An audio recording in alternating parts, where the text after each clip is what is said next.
আসসালামু আলাইকুম প্রিয় দর্শক, অন্য মঞ্চের আলোচনায় আপনাদের সকলকে আমন্ত্রণ জানাচ্ছি। আওয়ামী লীগ নেতারা কি দেশে আসবেন? দেশে আসা প্রসঙ্গ নিয়ে কথা বলতে চাই। আমি আজকে একটা ভাইরাল বক্তব্য ছাত্রলীগের সাবেক সাধারণ সম্পাদক সিদ্দিক নাজমুল আলমের একটি বক্তব্য সোশ্যাল মিডিয়ায় দেখলাম। সিদ্দিক নাজমুল আলম কি বলছেন আমরা সেটি একটু শুনি, তারপরে আলাপটা শুরু করি প্লিজ। আমার শরীর এখন কাঁপছে। আমি দীর্ঘ 10 বছর পর মাননীয় নেত্রীর সামনে কথা বলার সুযোগ পেয়েছি।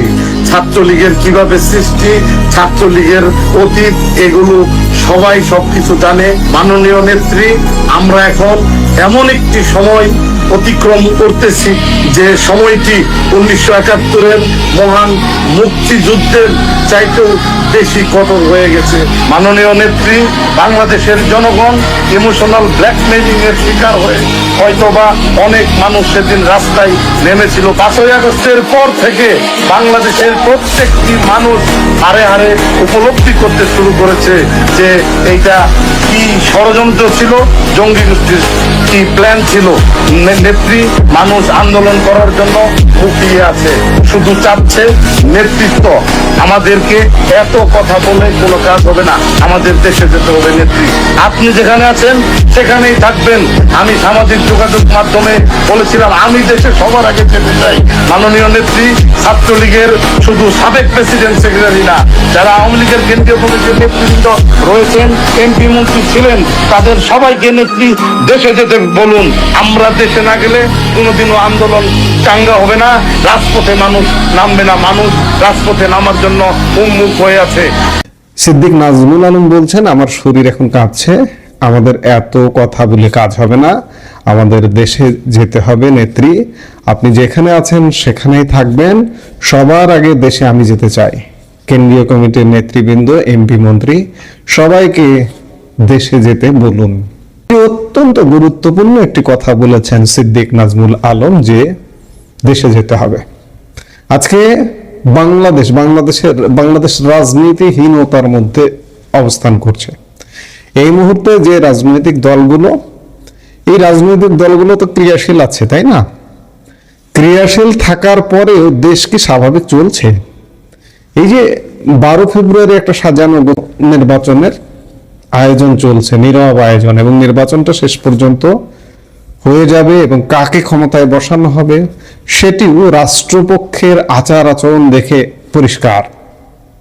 এই যে ক্ষমতায় বসানো হলো কিংবা নির্বাচনটা হয়ে গেল, তাহলে কি সবকিছু সমস্যার সমাধান হয়ে গেল? আজকে যে সংকট, আজকে মানুষের নিরাপত্তা নেই, জানমালের নিরাপত্তা নেই, আজকে দেশের অর্থনীতি ভঙ্গুর, দ্রব্যমূল্যের ঊর্ধ্বগতি, মানে সোজা কথা রাষ্ট্র ব্যবস্থা বলতে যে জিনিসটি সেটি কিন্তু ভেঙে পড়েছে। 12 ফেব্রুয়ারি নির্বাচনে, পাতানো একটা নির্বাচনে, সাজানো একটা নির্বাচনে একজনের হাতে ক্ষমতা হস্তান্তর করলাম, তাহলে সব চেঞ্জ হয়ে যাবে? আমি যাদের হাতে ক্ষমতা হস্তান্তর করব তারাই তো দেশ চালাচ্ছে। প্রশাসনের বিভিন্ন পর্যায়ে, সমাজের বিভিন্ন স্তরে বিএনপির লোকজন, জামাতের লোকজন চালাচ্ছে। 12 ফেব্রুয়ারির পরে কি হবে? জাস্ট প্রধান উপদেষ্টা ডক্টর মোহাম্মদ ইউনূস আছেন, তার এই পদটায় চেঞ্জ আসবে, তারেক রহমান আসবেন বা অন্য কেউ আসবেন, আর মন্ত্রী পরিষদে চেঞ্জ আসবে, উপদেষ্টা পরিষদে আছে যারা, তারা চেঞ্জ আসবে। সরকারটার নাম অন্তর্বর্তী সরকার, সেটা একটা রাজনৈতিক সরকারের রূপ লাভ করবে। করলে কি হঠাৎ করে রাতারাতি চেঞ্জ হয়ে যাবে সবকিছু? প্রশ্নই আসে না। এই নির্বাচনটাই তো একটা অবৈধ নির্বাচন। অবৈধ নির্বাচনের মাধ্যমে বাংলাদেশ আরো অবৈধ পথে হাঁটবে, এটাই সত্য কথা। কারণ এই সরকারের কি আসলে নির্বাচন করার কি আইনগত কোনো অধিকার আছে? আমার সংবিধান কি বলে? সংবিধান বলে নির্বাচিত সরকার নির্বাচন করবে। সংবিধান বলে, বা সংবিধান সর্বশেষ কোর্টের রায়ও তত্ত্বাবধায়ক সরকার ফিরে এসছে। তত্ত্বাবধায়ক সরকারটিকে আর্টিফিশিয়ালি ফিরিয়ে আনা হয়েছে, পরবর্তী নির্বাচন থেকে তত্ত্বাবধায়ক সরকার কার্যকর হবে। তাহলে এই সরকারটা কি? এই সরকারটা আসলে কিছু না। এই সরকারটা যে নির্বাচনটা করে দেবে সেটা একটা অবৈধ নির্বাচন, এবং অবৈধ নির্বাচনে অবৈধ শাসনতন্ত্র কায়েম হবে বাংলাদেশে, সেদিকে এগোচ্ছে। এখন দেশের অবস্থাটা এরকম। আওয়ামী লীগ নেতারা, বিশেষ করে শীর্ষ নেতৃত্ব যারা, তারা দেশের বাইরে, জীবন বাঁচানোর খাতিরে তারা দেশের বাইরে। তারা বলছেন জীবন বাঁচানো, হ্যাঁ, অনেকের জীবন সংকটাপন্ন হতো, জীবন বিপন্ন হতো, অনেকে হয়তো এখন জেলে থাকতেন, জেলে না থেকে বিদেশে চলে গেছেন। কিন্তু এইভাবে কি সারা জীবন বিদেশে থাকবেন? সাবেক প্রধানমন্ত্রী শেখ হাসিনা বিদেশে থাকবেন, ঠিক আছে, তার নিরাপত্তা এখানে সংকট হতে পারে, এবং তার রায় পর্যন্ত হয়েছে। এই যে একটা অস্থায়ী সরকারের আমলে তার মৃত্যুদণ্ডের রায় পর্যন্ত হয়েছে, তার আসাটা দেশে কঠিন ব্যাপার। কিন্তু দেশে না আসলে কি বাংলাদেশের উত্তরণ ঘটবে? এই যে রাজনীতি, এক প্রকার এখন রাজনীতি নেই, তো রাজনীতি কি এটা বোঝাই যাচ্ছে যে এটা আসলে বাংলাদেশে কি রাজনীতি নাকি কি, এটা আসলে কিছু বুঝতে পারছে না এটা কি হচ্ছে। এই পরিস্থিতি থেকে উত্তরণ ঘটাবে কি? আওয়ামী লীগ এবং আওয়ামী লীগের সাথে সমমনা যে দলগুলো আছে তাদেরই ঘটানো উচিত। এই জন্য সিদ্দিক নাজমুল আলম যে কথাটি বলেছেন যে দেশে আসতে হবে, দেশে আসা ছাড়া উপায় নেই, এর চেয়ে বড় সত্য কথা আর নেই। আওয়ামী লীগ নেতারা দেশে ফেরা ছাড়া, আওয়ামী লীগ প্রধান শেখ হাসিনা আওয়ামী লীগ নেতাদের দেশে ফিরতে নির্দেশ দেওয়া ছাড়া বাংলাদেশ আর রক্ষা হবে না। দেশে এসে একটা স্বাভাবিক পরিস্থিতির জন্য আন্দোলন সংগ্রাম করতে হবে। হ্যাঁ, হয়তো জেলে যেতে হবে অনেকে। আপনারা একযোগে ঘোষণা দিয়ে দেখুন একবার কি ঘটে। একযোগে ঘোষণা দেন যে আওয়ামী লীগের সব নেতারা দেশে আসবে। এই সরকার যদি পাগল না হয়ে যায়, এই সরকারের মাথা খারাপ যদি না হয়ে যায়, এয়ারপোর্টে গিয়ে দেখবেন যে সব বাহিনী যায় হাজির, যারাই দেশে ফিরতেছে তাদেরকেই অ্যারেস্ট করার জন্য রেডি থাকবে। হ্যাঁ, দেশে ফিরে লাভটা কি হবে? সবাই অ্যারেস্ট হয়ে যাবে। কিন্তু না, দেশে আপনি ডিক্লেয়ার দিয়ে, হ্যাঁ, দেশে ফেরার একটা ঘোষণা দেন, দেখুন না কি হয়, ফিরবেন না ফিরবেন পরিস্থিতির উপরে। কিন্তু দেশে ফিরে আন্দোলন রাজনীতি করতে হবে। আপনি জেলে যাবেন, আপনার ব্যাকআপ আরো 10টা ব্যাকআপ থাকতে হবে। কতজনকে জেলে নেবে? কত লাখ লোককে জেলে নেবে? ক্ষমতা, জেলের যে ধারণ ক্ষমতা তার থেকে কয়েক গুণ ইতিমধ্যে জেলে বন্দী হয়ে আছে। 40-45 হাজার ক্ষমতা, সেখানে কয়েক লাখ জেলে বন্দী আছে। আর কত লাখ? আওয়ামী লীগ নেতারা কি লাখে সীমাবদ্ধ? কাজেই ডিক্লেয়ার দিন, প্রকাশ্যে ঘোষণা করে দেখিয়ে আসবেন এমন নয়, দেশে আসুন। সোজা কথা, আওয়ামী লীগ নেতাদের দেশে আসতে হবে। দেশে আসা ছাড়া আজকে এই যে পরিস্থিতি, এই পরিস্থিতি থেকে উত্তরণ নাই। 12 ফেব্রুয়ারি একজনের হাতে, 12 ফেব্রুয়ারির পরে কয়েকদিনের মধ্যে, 2-1 দিনের মধ্যে ক্ষমতা হস্তান্তর হবে, হয়েও কোনো উত্তরণ ঘটবে না। দেশ এভাবেই চলবে, এভাবেই চলতে থাকবে। একটা স্বাভাবিক নির্বাচন না হলে, এই অস্বাভাবিক নির্বাচন হলে দেশ কোনোভাবে শান্ত হবে না। দেশ শান্ত করতে হলে আওয়ামী লীগ নেতাদের দেশে আসতে হবে। সিদ্দিক নাজমুল আলমের সাথে আমিও একমত যে বাংলাদেশে প্রতিদ্বন্দ্বিতাপূর্ণ, প্রতিযোগিতামূলক রাজনীতিতে ফিরতে হলে আওয়ামী লীগের দেশে ফিরতে হবে, আওয়ামী লীগ নেতাদের দেশে ফিরতে হবে।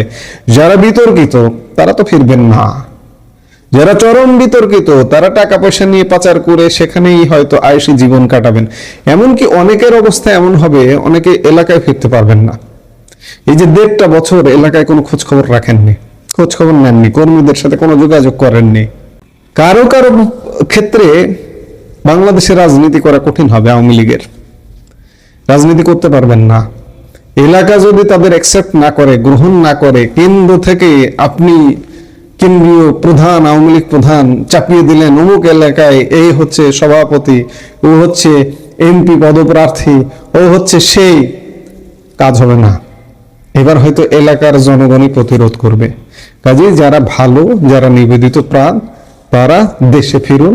এছাড়া আওয়ামী লীগের রক্ষা হবে না, বাংলাদেশের রক্ষা হবে। এর চেয়ে বিকল্প আর কোনো পথ নাই।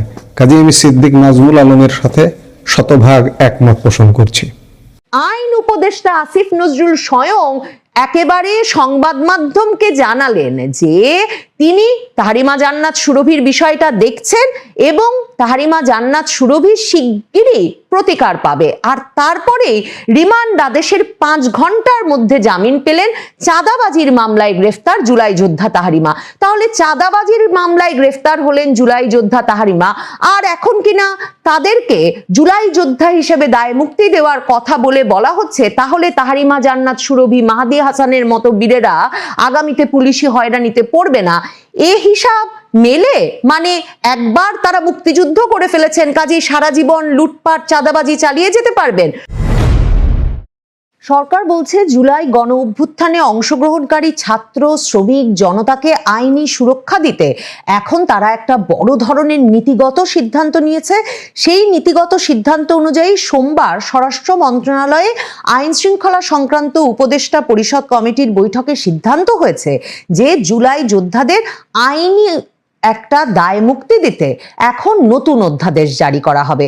এখন জুলাই যোদ্ধারা যে পুলিশ হত্যা করে লটকে দিলেন, ছাত্রলীগের যুবলীগের কর্মীদের হত্যা করে লটকে দিলেন বিভিন্ন জায়গায়, কিংবা থানা ঘেরাও করে থানা লুট করলেন, অস্ত্র লুট করলেন, কারাগার ভেঙে অস্ত্র এবং বন্দীদের বের করে আনলেন, এই ঘটনাগুলোই যে 15-16 মাসে কোনো মামলা হয়নি, কাউকে গ্রেফতার করা হয়নি, তাতেই এটা পরিষ্কার যে দায় মুক্তি এখন একটা অধ্যাদেশের মাধ্যমে দিয়ে সরকার আরো স্পষ্ট আর জোরালো করতে চাইছে বটে। কিন্তু 2024-এর অক্টোবরে এই সরকার যে একটা স্বরাষ্ট্র মন্ত্রণালয় থেকে দায় মুক্তির বিবৃতি বা প্রজ্ঞাপন জারি করেছিল, সেটা খুবই কার্যকর আছে এবং সেই কার্যকারিতার প্রেক্ষিতেই জুলাই যোদ্ধারা গলা ফুলিয়ে টক শোতে, আলোচনা সভায়, বিভিন্ন জায়গায় জনসভায় গত কয়েক মাসে নানা দফায় বলে এসেছেন যে তারা এই থানা পুড়িয়ে দিয়েছেন, ওই থানায় 15 জন পুলিশ যদি হত্যা করতে না পারতেন তাহলে বিপ্লব অর্জিত হতো না, কিংবা ওই জায়গায় যদি তারা হত্যা করে কাউকে ঝুলিয়ে দিতে না পারতেন তাহলে তাদের আন্দোলনটা ওই দিকে মোড় নিত না।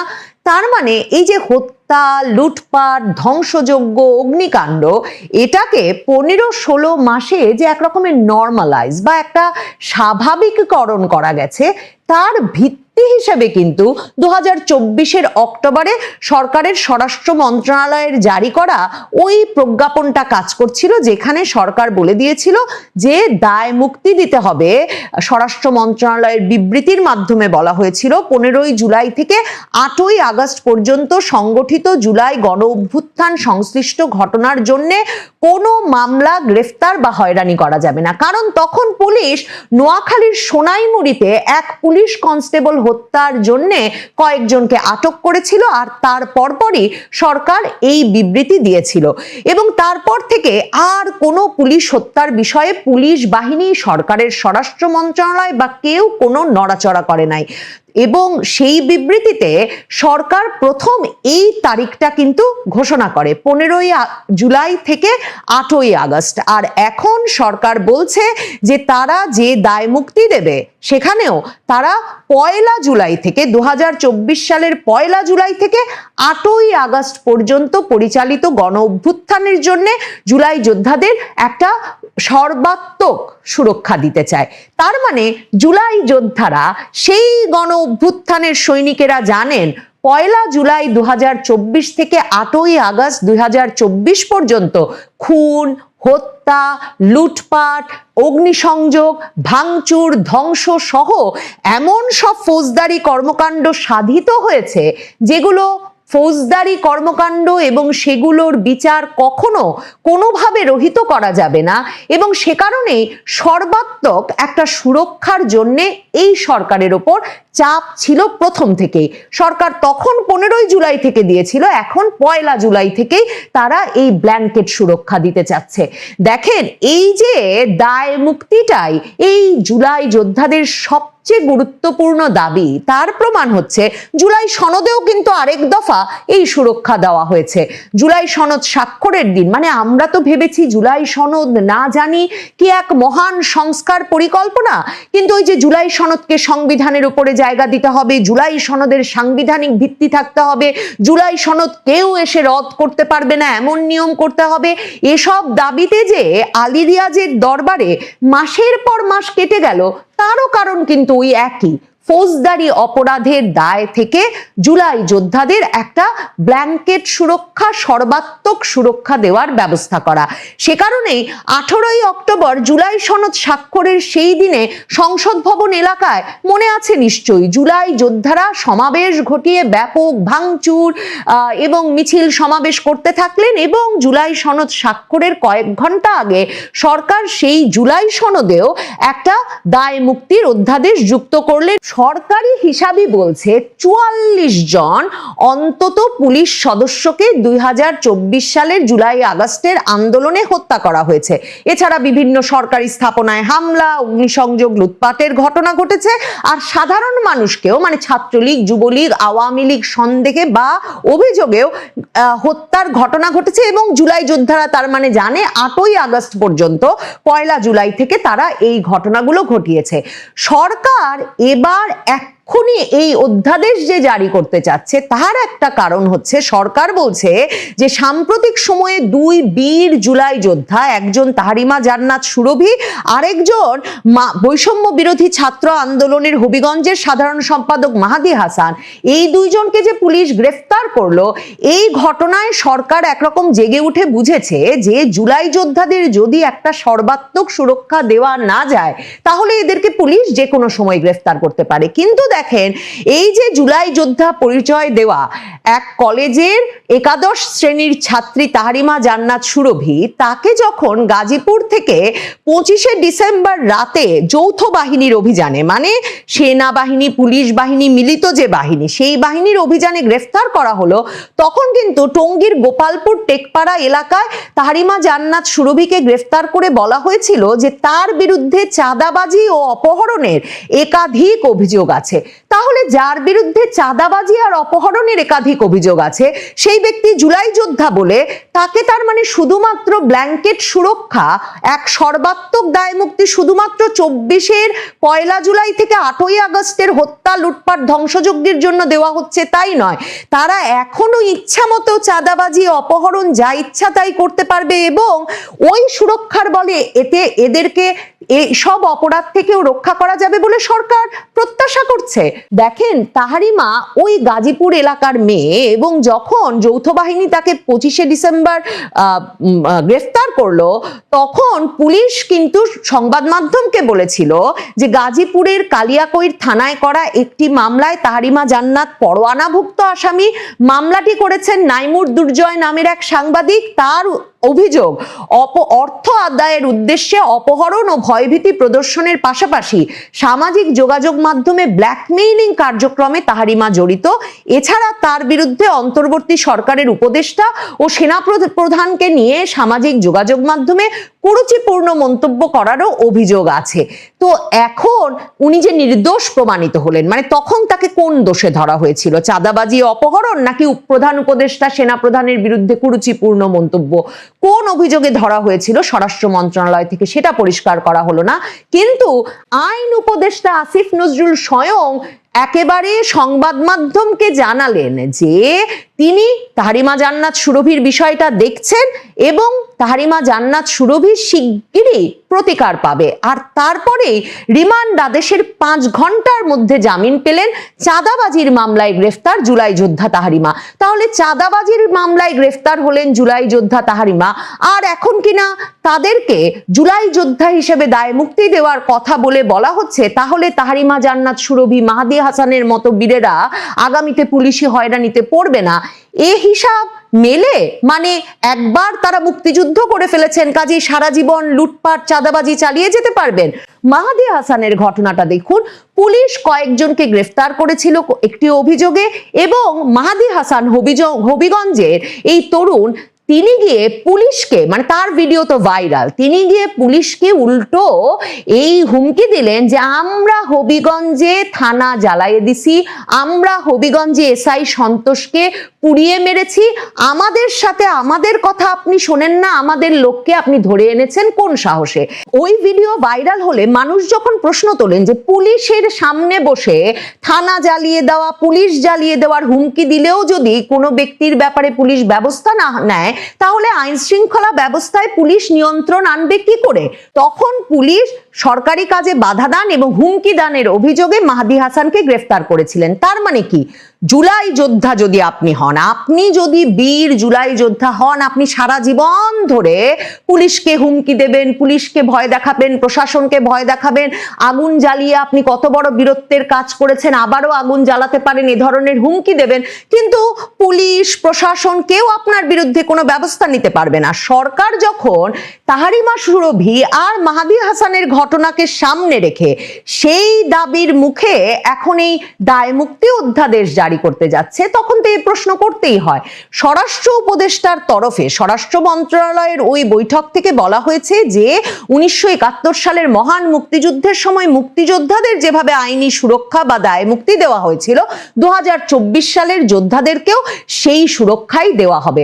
এখন বাংলাদেশে তাহলে কতবার মুক্তিযুদ্ধ সংগঠিত হবে? ধরেন ফেব্রুয়ারিতে যে সরকার নির্বাচিত হয়ে আসবে, সে সরকারের বিরুদ্ধে আন্দোলনের শুরুতেই যদি আন্দোলনকারীদের একটি দল বিভিন্ন জায়গায় বাংলাদেশে পুলিশকে আক্রমণ করে ঝুলিয়ে দিতে থাকে, সরকারি স্থাপনায় আগুন জ্বালাতে থাকে এবং বলে এটা তাদের তৃতীয় মুক্তিযুদ্ধ, এবং তৃতীয় মুক্তিযুদ্ধ হওয়ার কারণে শেষ পর্যন্ত ওইভাবে সরকার পতন ঘটিয়ে দিতে পারলে ওই নতুন সরকারকে এসে আবারও মুক্তিযোদ্ধাদের যেহেতু দায় মুক্তি দেওয়া হয়েছিল, ওই যোদ্ধাদেরও দায় মুক্তি দিতে হয়, তাহলে বাংলাদেশে আসলে পুলিশ কবে মৃত্যু ভীতি ছাড়া আবার কাজ করতে পারবে?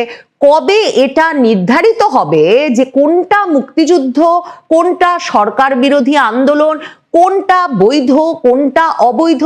মানে এই মাপকাঠিগুলো কারা ঠিক করবেন?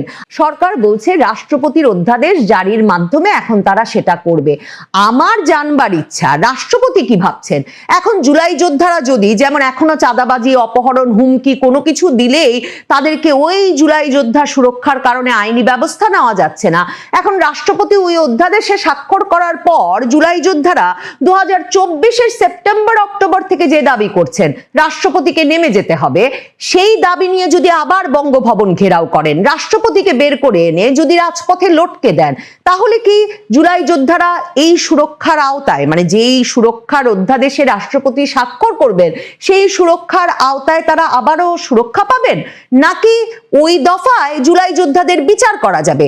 ফৌজদারি অপরাধ হচ্ছে এমন অপরাধ যে অপরাধ থেকে আসলে কোনো সময়সীমার মধ্যেই দায় মুক্তি ঘটে না। কাজেই সম্ভবত এই যে ইউনূস সরকার নানাভাবে আরো শক্ত করতে চাইছে জুলাই যোদ্ধাদের দায় মুক্তি, রাষ্ট্রপতি সেই অধ্যাদেশে স্বাক্ষর করতেও হয়তো প্রস্তুত হয়ে উঠেছেন, কিন্তু এই দায় মুক্তি না তাদের বাঁচাতে পারবে, না যারা স্বাক্ষর করছেন, অধ্যাদেশ দিচ্ছেন তাদের বাঁচাতে পারবে। রাজনৈতিক যে কোনো পট পরিবর্তনে এই দায় মুক্তি বড় দায় হয়ে দেখা দিতে পারে।